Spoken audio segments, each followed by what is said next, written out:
ya. Nah, ini ya, sosiolinguistik ini sangat penting ya. Ini misalnya ya sosiolinguistik. Nah, saya berkali-kali mendapatkan undangan ini ya pada waktu anjay dan anjrit ini ya. Anjay dan jadi sertifikatnya 5 loh saya ya, pada waktu berkembang tuh ya. Anjay dan anjrit ya, anjing gitu ya. Ini sosiolinguistik, slang.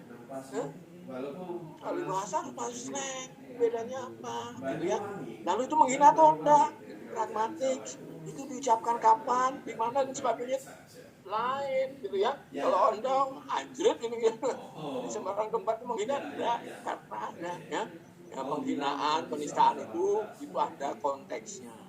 Ya, ada konteksnya. Tidak sembarang orang memaki ya. Jangkrik kon itu nanti dibawa ke pengadilan susah gitu ya. Ya itu harus dilihat konteksnya, siapa berbicara kepada siapa dan sebagainya ya.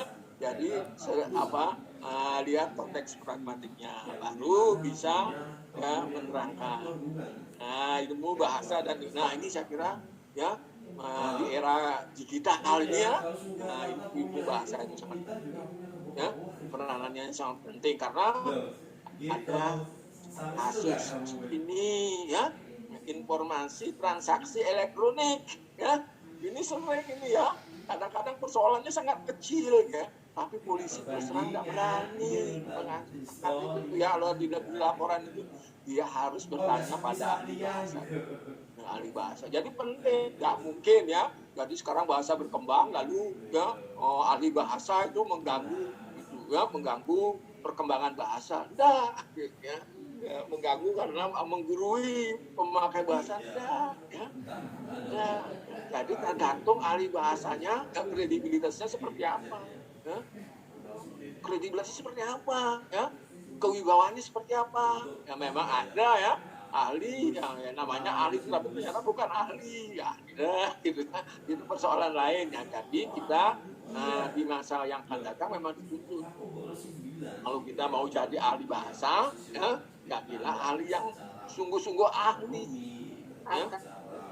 ya. Jadi semua ahli, jangan hanya ahli angka ya, ditanya murni tidak tahu, biasanya ahli apa harus tahu morfin ya. Nah kalau dia sudah ahli pragmatik itu biasanya mengetahui semua ya, fonologi, morfologi ya. Saya ahli pragmatik, tetapi kalau Anda tanya saya awalan bisa ya, saya tahu awalan gitu ya, kayak mana tahu itu ya. Tanya aja Pak Daryanto, pembimbing saya ya, tahun 78 beliau membimbing saya ya. Saya baru bisa ya, linguistik ini awal dicoreti banyak banget maaf saya sama Pak Daryanto. Tahun 81 juga pembimbing saya ya, kalimat tanya yang diterangkan tadi itu ya. Itu ya. Tapi saya tahu itu ya dari linguistik. Lalu sosiolinguistik. Nah, sekarang pragmatik. Nah, jadi secara ringkas memang ya kita ya ahli bahasa itu mempelajari ilmu yang sangat berguna. Ya. Penting peranannya ya di era-era mendatang ya. Salah satu contohnya ya kasus forensik ya. Ya tidak bisa itu ya, tidak bisa kasus-kasus forensik itu dijelaskan oleh orang yang bukan ahli. Nah di sana akan dibutuhkan ya, bahkan polisi aja nggak tahu ini mana kasus yang betul-betul kasus bahasa dan bukan bahasa, dan tahu. Ada kasus hukum biasa ya, lalu dimintai kalau dibaca permasalahannya nggak ada persoalan bahasa, itu persoalan luar bahasa semua ya. Polisi sendiri sering salah ya, ya sehingga mencari ahli bahasa. Apanya yang saya harus teliti ya, ada orang mencuri ya saya disuruh membuktikan apanya, itu kasus biasa. Nah kalau ada kasus makian, penggunaan bahasa, nah itu baru ya, baru harus berlari pada ahli. Nah kita di sana mempunyai tugas. Saya kira itu ya yang bisa saya sampaikan. Terima kasih. Assalamualaikum warahmatullahi wabarakatuh. Waalaikumsalam warahmatullahi wabarakatuh. Luar biasa, dua pakar sudah menyampaikan materi yang ini beda tapi sama-sama luar biasa, Prof.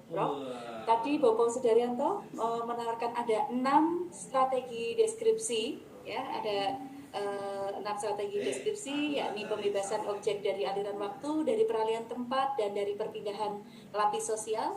Kemudian pembedaan 3 jenis bahasa, pengambilan sepatutnya bahan sahih, valid, dan terandal, reliable. Kemudian pembedaan 2 dataran pemakaian bahasa. Kemudian yang kelima, pengonsepan hal-hal yang terkait langsung dengan objek yang ciri khas atau fiturnya adalah dikenali lewat indera. Dan yang keenam adalah pengawalan dan pemakhiran langkah penelitian. Ini bagi peneliti bahasa atau yang sedang berjuang, sedang melakukan penelitian, ini manfaatnya luar biasa, Bobo. Terima kasih. Kemudian yang kedua, Prof. Putu tadi, ini tampak sekali, Bro. Ini menggebu-gebu semangatnya sampai Surabaya tentang pragmatik sebagai penangkal hoax dan peran ilmuwan bahasa di era digital. Jadi memang tadi faktual sekali, tampak bahwa manfaatnya. Kalau dulu mungkin teman-teman ada yang merasa masuk jurusan bahasa kok ini pilihan kedua atau tidak sengaja atau kecelakaan, tapi dengan paparan dari Bopo Sudaryanto dan Prof. Putu tadi kita bisa berdiri tegak, bangga bahwa ilmu kita ini sangat penting dan bisa memiliki peran penting dalam kehidupan untuk membedah berbagai kasus. Terima kasih. Baiklah, Bopo Sudaryanto dan Prof. Putu, kita lanjutkan dengan sesi diskusi. Luar biasa, banyak sekali ini yang ingin bertanya. Saya mulai dari Bopo Sudaryanto. Ini tadi Bopo yang ditawarkan hal baru tadi, domestiko-linguistik. Nah, Pak Dar, terkait dengan domestiko-linguistik, apakah yang dimaksud seperti basa-basi, silaturahmi, yang menunjukkan bahwa fungsi bahasa bagi manusia adalah memelihara kebersamaan, bukan hanya sekadar transaksional? Monggo Bopo, ini dari Alfa Rabi dari